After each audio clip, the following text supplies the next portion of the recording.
So we are going to be finishing chapter 3, the figs chapter, and we left off on page 53. Señor Rodriguez was the only person they could trust. He came after dark for secret meetings, always carrying a basket of figs for the grieving family, to disguise his real reason for visiting.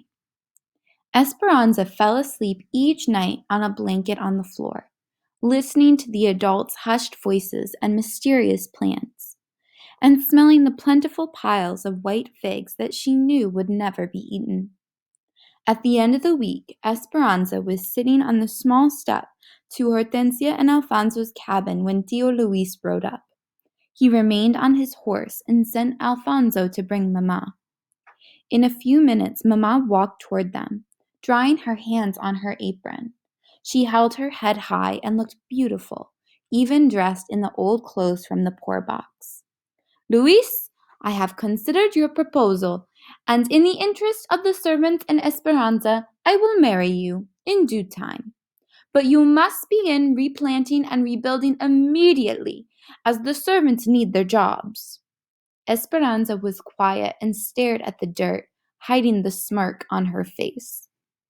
So, friends, I want you to pause and think. Do you think Mama is telling the truth right now? Is she really going to marry Tio Luis? Tio Luis could not contain his grin. He sat up straighter. I knew you would come to your senses, Ramona. I will announce the engagement at once. Mama nodded, almost bowing. One more thing, she said. We will need a wagon to visit Abuelita. She is at the convent in La Purisma. If I must see her every few weeks. I will send one over this afternoon, said Tio Luis, smiling. A new one. And those clothes, Ramona, they are not fitting for a woman of your stature, and Esperanza looks like a waif. I will send a dressmaker next week with the new fabrics.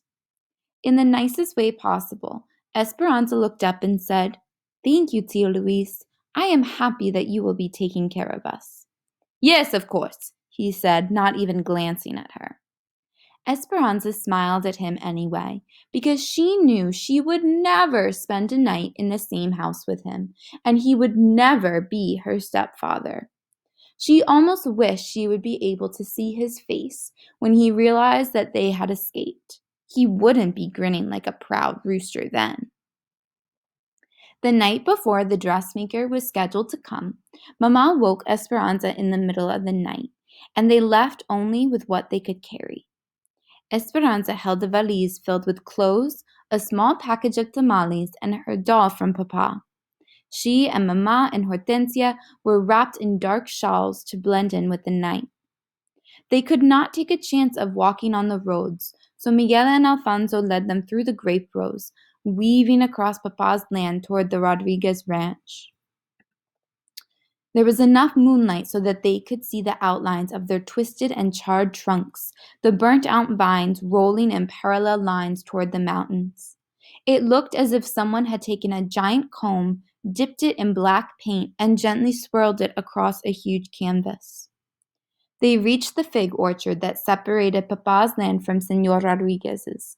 Alfonso, Hortensia, and Miguel walked ahead, but Esperanza held back and pulled on Mama's hand to keep her there for a moment. They turned to look at what used to be a Rancho de las Rosas in the distance. Sadness and anger tangled in Esperanza's stomach as she thought of all that she was leaving, her friends and her school, her life as it once was, Abuelita and Papa. She felt as though she was leaving him too. As if reading her mind, Mama said, Papa's heart will find us wherever we go. Then Mama took a determined breath and headed toward the sprawling trees. Esperanza followed but hesitated every few steps, looking back. She hated leaving, but how could she stay? With each stride, Papa's land became smaller and smaller. She hurried after Mama, knowing that she might never come back to her home again, and her heart filled with venom for Tio Luis. When she turned around one last time, she could see nothing behind her but a trail of splattered figs she had resentfully smashed beneath her feet.